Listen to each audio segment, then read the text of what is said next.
പറ്റിയ ഒരു ഐറ്റം ആണ്.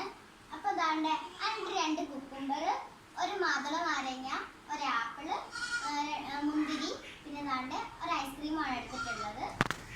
ഇത്രയും സാധനങ്ങൾ കൊണ്ടാണ് നമ്മളൊരു ഫ്രൂട്ട് സലാഡ് ഉണ്ടാക്കുന്നത്. ഗൈസ്, അപ്പം നമ്മൾ ആദ്യം കുക്കുംബറാണ് അരിഞ്ഞു കൊടുക്കുന്നത്. അപ്പോൾ ഗൈസ്, നല്ല രീതിയിൽ തൊലിയൊക്കെ ചെത്തി കൊടുക്കാം. ഇനി കുക്കുംബർ നമുക്ക് നല്ല രീതിയിൽ ചെറുതായിട്ട് അരിഞ്ഞു കൊടുക്കാം. അപ്പോൾ ഗൈസ്, നല്ല രീതിയിൽ അരിഞ്ഞു കൊടുക്കുന്നുണ്ട്. ഗൈസ്, അപ്പം നമ്മൾ കുക്കുംബർ മൊത്തം അരിഞ്ഞിട്ടുണ്ട്. ഇനി നമുക്കാണെങ്കിൽ ആ ഒരു ആപ്പിളിൻ്റെ പകുതിയാണ് എടുക്കുന്നത്.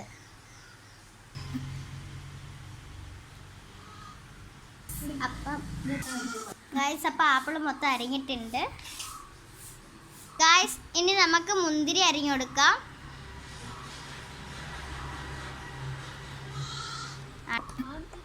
ഗൈസ്, 2 സൈസ് മുന്തിരിയാണ് ഞാനിപ്പോൾ എടുത്തിട്ടുള്ളത്.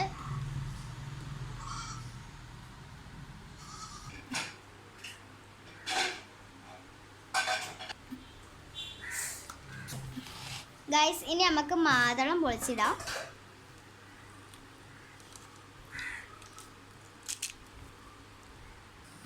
ഗൈസ്, അപ്പം നമ്മൾ മാതളം മൊത്തം എന്താ പൊളിച്ചിടുന്നത്. ഗൈസ്, ഇനി നമുക്ക് ഐസ്ക്രീം ഇട്ട് കൊടുക്കാം.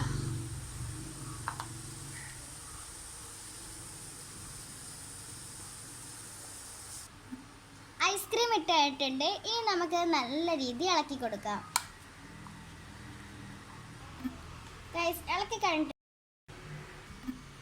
ഗൈസ്, അപ്പം നമ്മൾ നല്ല രീതിയിൽ മിക്സ് ചെയ്തിട്ടുണ്ട്. ഇനി നമുക്കിത് ഫ്രിഡ്ജിൽ വെക്കാം. നോമ്പ് തുറക്കുന്ന സമയമാകുമ്പോൾ നമുക്ക് എടുത്താൽ മതി.